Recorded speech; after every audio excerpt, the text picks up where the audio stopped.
Si moi et toi nous parlions ensemble et que tu dises, je me suis réveillé au lever du soleil ce matin, je ne t'arrêterai pas en disant, eh bien, tu es une source d'information peu fiable. Je ne peux plus te faire confiance, car tu m'as juste menti.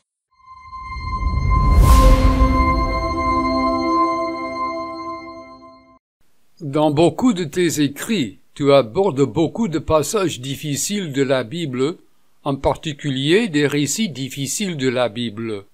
Crois-tu toutes ces histoires, en particulier celles de l'Ancien Testament? Tu sais que le soleil ne se lève pas. Que je te dise cela serait absurde. La musique. Dans beaucoup de tes écrits, tu abordes beaucoup de passages difficiles de la Bible, en particulier des récits difficiles de la Bible. Crois-tu toutes ces histoires, en particulier celles de l'Ancien Testament? Je ne suis pas du genre à séparer l'histoire du mythe, c'est-à-dire à déclarer que tout ce qui est mythique n'est pas historique. Laissez-moi vous expliquer un peu ce que je veux dire. Est-ce que je crois tout dans la Bible? Eh bien, à un certain niveau, oui, je le crois. Mais la Bible cite des personnages qui disent des choses qui ne sont pas vraies.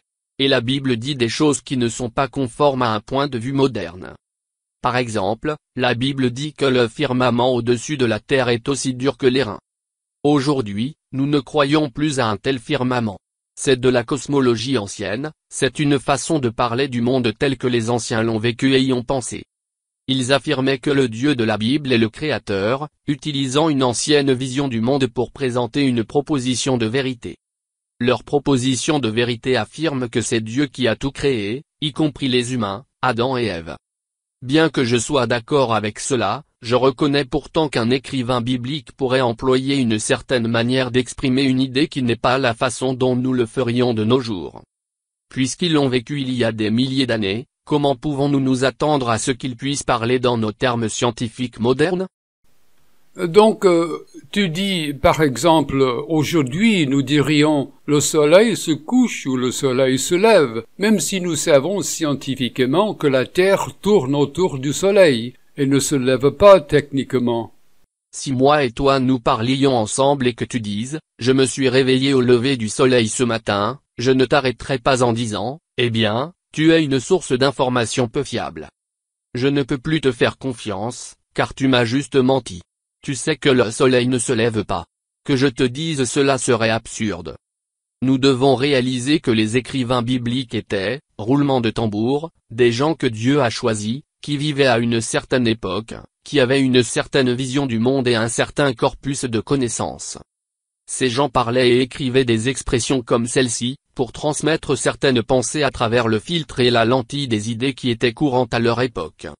Aujourd'hui, nous ne parlerions pas en ces termes pour un certain nombre de raisons, mais cela ne veut pas dire qu'ils s'étaient été trompés ou qu'ils nous trompent à nous.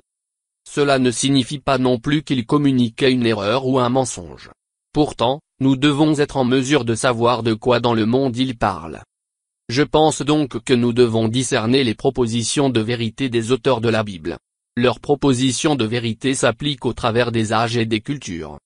La Bible transmettait la vérité aux anciens, une vérité qui reste valable pour tous les temps et pour l'éternité. Ce sont les propositions de vérité de la Bible qui, à mon avis, restent infaillibles. Je pense que ce sont celles-ci qui sont fiables et sans erreur, qui restent donc notre guide pour la foi et la pratique. Pourtant, nous nous rendons compte qu'un lecteur des Écritures attentif rencontrera souvent d'anciennes façons de penser et de parler qui s'avèrent différentes des façons modernes de penser et de parler. En lisant la Bible, on rencontre des descriptions du monde physique qui ne sont pas conformes à la manière dont on pense et parle aujourd'hui du monde naturel. Par exemple, comme tu le sais, la Bible ne sait rien de l'infertilité masculine. Si un couple ne pouvait pas concevoir d'enfants, les gens pensaient toujours que c'était la faute de la femme, jamais celle de l'homme. Pourquoi? C'était à cause de leur compréhension de l'origine des bébés. Bien sûr, ils connaissent le sexe, mais ils se servent d'une métaphore d'agriculture pour décrire la procréation. L'homme plante sa semence dans la femme où elle pousse jusqu'à ce qu'elle donne naissance à un enfant. Si elle ne produit pas d'enfant, pensait-il, il y a quelque chose qui ne va pas chez elle, parce que l'homme pourrait dire, je sais que j'ai fait ma part.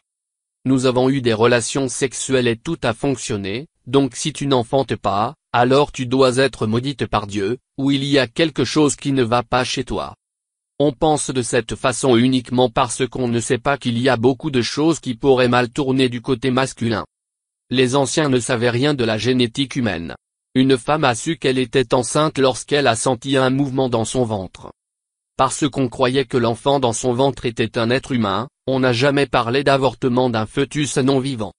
Certains avorteurs utilisent le langage de l'Ancien Testament sur la façon dont une femme savait qu'elle était enceinte, et sur l'accouchement, afin de légitimer l'avortement. Les écrivains bibliques parlent de leur connaissance de l'expérience. Ils savent ce qu'ils ont vécu avec leur propre sens, dans leur propre culture ancienne. Et c'est dans leurs termes qu'ils nous transmettent des pensées et des informations. Donc, pour nous, porter un jugement sur eux, comme s'ils étaient complètement faux ou comme s'ils nous racontaient des non-vérités ou des mensonges, serait une erreur. Si nous jugeons leurs croyances ou leur langage limité, parce que nous voulons croire ou parce que nous voulons tenir, alors nous ne manipulons le texte biblique qu'à nos propres fins. Ce serait tout simplement faux. Donc je pense que nous devons être un peu plus circonspects et prudents sur la façon dont nous pensons à l'écriture et à ses écrivains.